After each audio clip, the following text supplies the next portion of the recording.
গোপালগঞ্জ থাকবে না ইনশাআল্লাহ। উনি বলেন যে আমি রাখবো না। আমাদের আবেগের জায়গা, আমাদের ভালোবাসার জায়গা। তারা জিয়াউর রহমানকে নিয়ে যে ধরনের বাজে কাজটা করেছে, আমরা তার প্রতিবাদ এবং দেশে এবং বিভিন্ন ধরনের খুন, রাহাজানি, বিভিন্ন ধরনের সন্ত্রাসী কার্যকলাপ হচ্ছে, আমরা তার প্রতিবাদ জানানোর জন্য আমরা ধানমন্ডি থানা যুব দল এনাম ভাই, নয়ন ভাইয়ের নেতৃত্বে আমরা এখানে বিক্ষোভ ও প্রতিবাদ করতে এসেছি। এই দেশের আপমত জনগণ জানে বিএনপির প্রচণ্ড ধরনের চাহিদা আছে। তারা ম্যান্ডেট নিয়ে নির্বাচন করতে যায়। আমাদের এই ভালোবাসা, দেশবাসী যে আমাদেরকে ভালোবাসে, এই ভালোবাসা তারা সাধারণ কিছু কুচক্র মহল, স্বৈরাচারী কিছু মহল, যারা ক্ষমতার লোভে অল্প পানির মাছ বেশি পানিতে পড়লে যা হয়, তারা নানান ধরনের অপপ্রচার আমাদের বিরুদ্ধে চালাচ্ছে।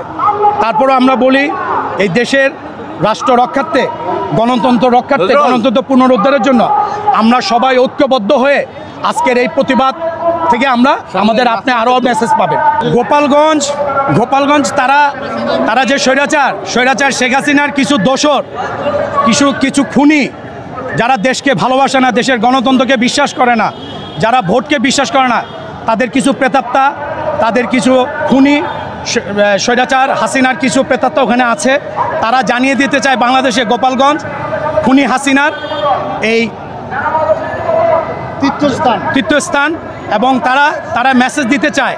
কিন্তু আমরাও জানিয়ে দিতে চাই, আমরা জিয়ার সৈনিক, জিয়ার আদর্শের সৈনিক, জিয়ার আদর্শ, আবেগ, ভালোবাসার জায়গা আমাদের। আমরা রাজপথে আছি গণতন্ত্র সংগ্রামের জন্য। আমরা এই লড়াই আজীবন চালিয়ে যাব এবং তাদেরকেও আমরা বুঝিয়ে দিব, গোপালগঞ্জ আমাদের নেত্রী, দেশনেত্রী বেগম খালেদা জিয়া অনেক আগে বলেছিলেন, গোপালগঞ্জ থাকবে না ইনশাআল্লাহ। উনি বলেন যে আমি রাখবো না, বলছে গোপালগঞ্জ থাকবে না। উনি অনেক আগেই বুঝতে পেরেছেন তাদের চরিত্র, তাদের স্বভাব চরিত্র, তারা দেশকে ভালোবাসে না, তারা দেশে কখনোই রাষ্ট্রকে ভালোবাসেনি। তারা ক্ষমতা লোভী, তারা একনায়কতন্ত্র, শাসনতন্ত্র, তারা বাকশাল কায়েম করতে চায়, এটাই তাদের। এই জন্য আমরা জীবিত থাকতে অবস্থায় ধানমন্ডি থানা যুবদল এনাম ভাই, নয়ন ভাইয়ের নেতৃত্বে আমরা কখনো জীবনের এক ফোঁটা রক্ত থাকতে আমরা তা করতে দিব না।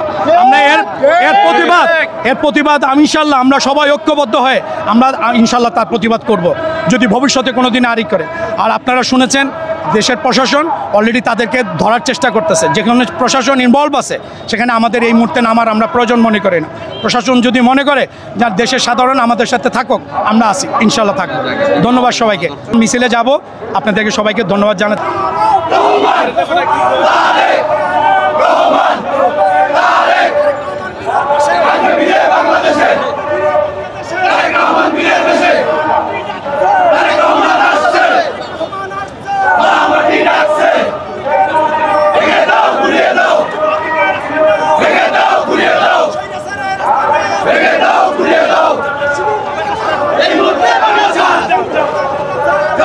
Rajakan!